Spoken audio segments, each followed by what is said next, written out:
Hallo Studentin! I am so excited to share this video with you because in just a few short minutes, we are going to look at 4 tips that have the power to transform how you look at German sentences. The tips are going to get increasingly insider, so the first one might be familiar to you, but stick with me for 2, 3, and especially 4. We're going to learn these insider tips in the framework of 2 important questions, namely, where are the nouns and what's the action? When we can single out the nouns in a sentence, we already have a huge clue into what is happening, right? So if we see girl, ice cream, and summer, right? We already have a significantly high understanding of what that sentence could possibly be about. So likewise with man, car, and mechanic, or baby, blanket, and pacifier. And in German, the wonderful thing, and this is our first tip, is that all nouns are capitalized, which means they are easy to find. So we would have those same nouns, but in German they are Mädchen, Sommer, and Eis, all capitalized. Mann, Auto, Mechaniker, again, all capitalized.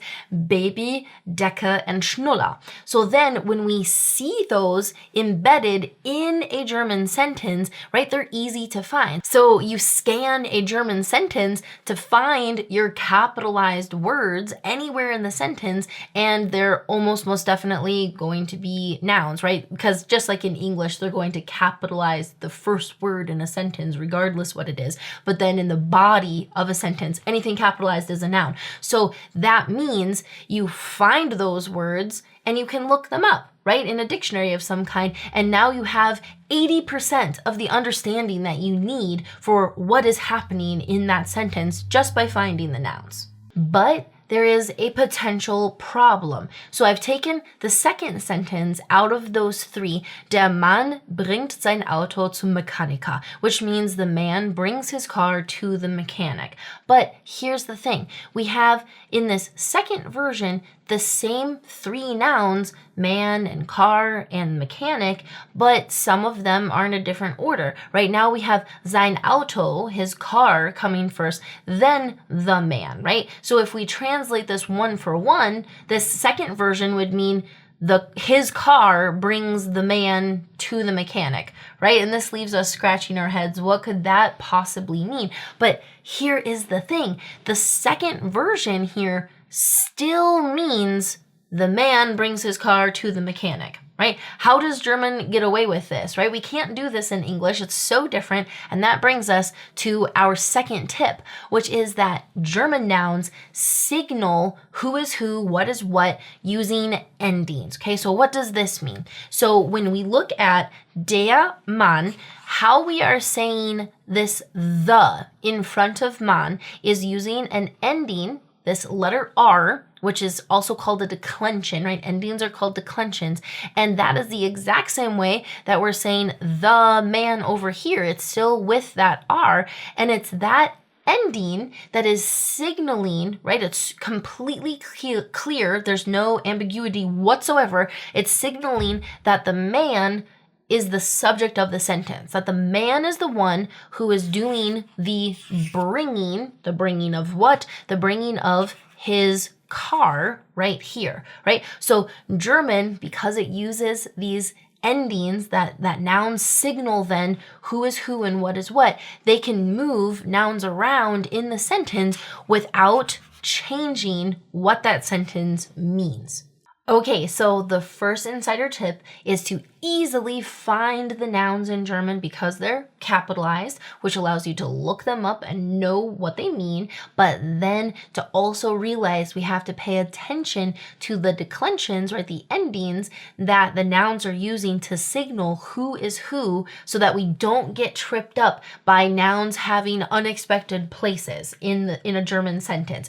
Now, the second important question is what's the action, which means where is the verb, right? The verb connects the nouns. It connects the nouns in relationship to each other, so that if we have the same nouns that we had before of girl, ice cream, summer, man, car, mechanic, baby, blanket, pacifier, if we add in a verb, eats or brings or wants, now our understanding of the sentence is getting very close to 100%. These are the most important elements, the nouns and the verbs in any given sentence. So we have to know where to find the verbs. How do we find the verbs in German?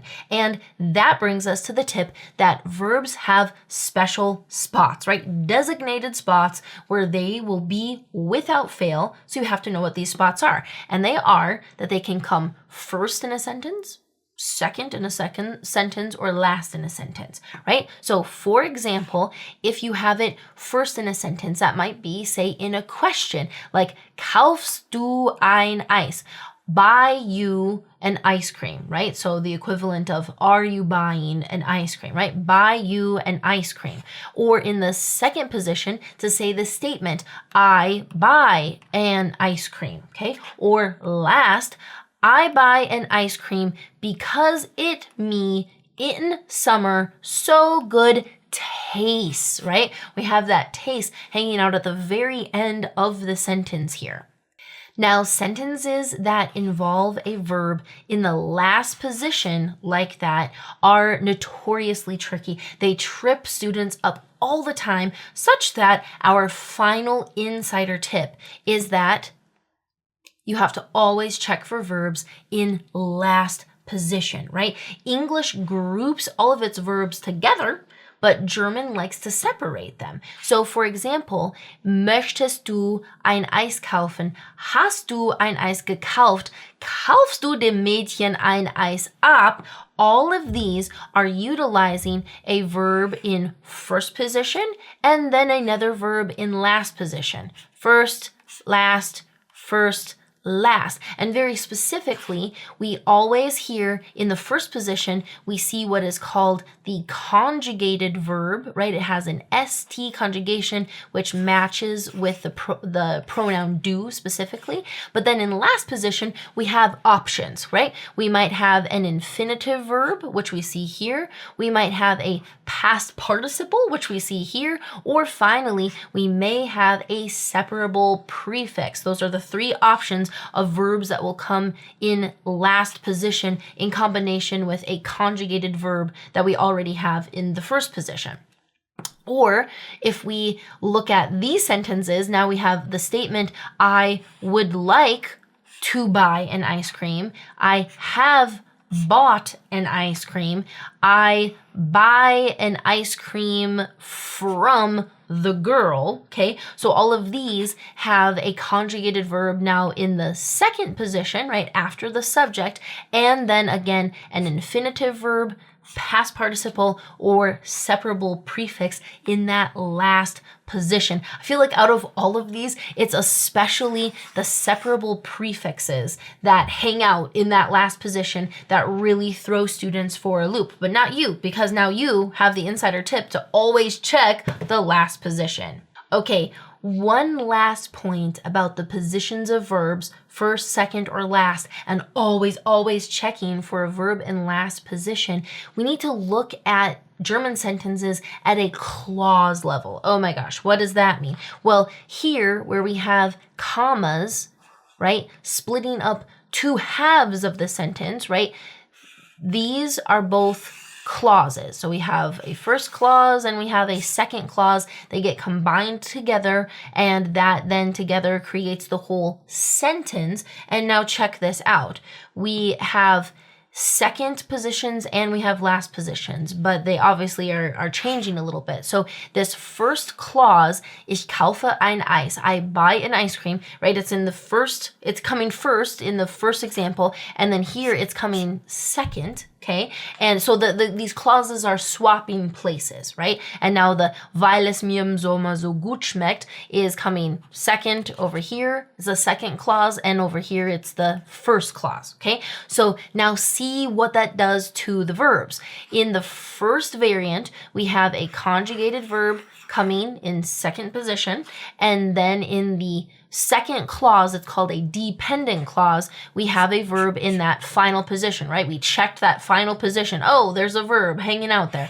But now, when the clauses trade places and the dependent clause is coming first, right? We still see that verb in the last position, but in the second clause, the ish and the kaufa have been flipped around so that the kaufa remains in the second position of the sentence as a whole. Okay, so listen here. That means that this whole dependent clause is functioning as position 1 in the whole sentence, so that this verb is functioning as still position 2 in the sentence as a whole. So you have to analyze sentences not only on a sentence level, but also on a clause level. It's both. And when you know how to do that, then you don't get tripped up by these verbs. You can still accurately find them in either second position, whether they're in the first clause or they're in the second clause, and you can find them even when they're in that last position, again, whether they are in the second clause or they are in the first clause. Or if you will, a nice shortcut is that if you, I'm going to clear this out, this is such a mess. If you look for your commas, right, you need to check, do I have a verb in front of the comma and behind the comma? Or if you find the comma and there aren't any verbs, easily identified right before or right after, then you can know you're working with this first variant where there'll be a verb in the second position here and a verb at the end, right? So it's either that, or again, if you look at the comma and you can tell, oh, one of these is for sure a verb, then you know that the word on the other side of the comma is going to be a verb as well. Oh boy, by the time we got especially to that fourth insider tip, we were really starting to get deep into German grammar, and there is so much there. But have no fear, continue watching for another video where we get into more grammar details that I had to just kind of go through very quickly in this video. So more explanations coming right up.